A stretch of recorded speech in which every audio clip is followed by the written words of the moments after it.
నేను అరుణానందగిరి వర్షం చూడండి. నిన్న సాయంత్రం మస్తు వర్షం పడ్డది ఉరుములు మెరుపులతోటి.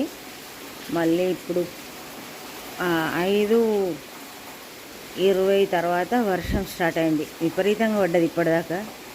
ఇప్పుడు కొంచెం తక్కువైంది. చూడండి ఇంత వానలో కూడా కిచ్కి కిచ్కి అంటుంది. ఎక్కడుందో కరెంట్ వచ్చింది. ఇంత వానలు ఎందుకు వచ్చినావే పక్షి. అరుణానందగిరి ఇప్పుడు మరి మన పూజ సంపూర్ణమైంది. బయటకు వెళ్దాం. ఇక సర్వమంగళ మాంగళ్యే శివే సర్వార్థసాధికే శరణ్యే త్ర్యంబకే గౌరీ నారాయణీ నమస్కృత ఓం శ్రీమాత్రే నమః. ఇక ఈరోజు పెద్ద తమ్ముడు వాళ్ళు పోషమ్మకు చేస్తుండ్రు. మరి వాళ్ళతోటి పాటు పోషమ్మ దేవాలయానికి వచ్చిన ఇప్పుడు లోపలికి వెళ్ళి చూద్దాం. మరి ఇక టెంపుల్ కొత్తగా నిర్మించిండ్రు. మేము చిన్నప్పుడైతే చిన్నగా ఉంటుండే టెంపుల్, ఇప్పుడు చాలా పెద్దగా అయింది. లోపలికి వెళ్ళి చూద్దాం రండి. మరి చూడండి పోషమ్మ తల్లి ఎంత చక్కగా ఉన్నారో. ఇక బోనం పెట్టి ఒడిబియ్యం పోసేటప్పుడు అయితే నేను షూట్ చేయలే. ఇక అమ్మ కనిపించగానే అమ్మను ఒకసారి చూపిద్దాం అన్నట్టుగా వీడియో స్టార్ట్ చేసిన. ఇక్కడ ఒక పాట కూడా వాడినాం అందరం కలిసి. ఆ పాట కూడా చూడండి ఎంత చక్కగా ఉందో.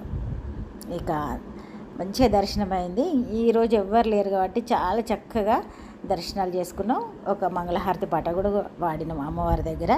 వీడండి మీరు కూడా.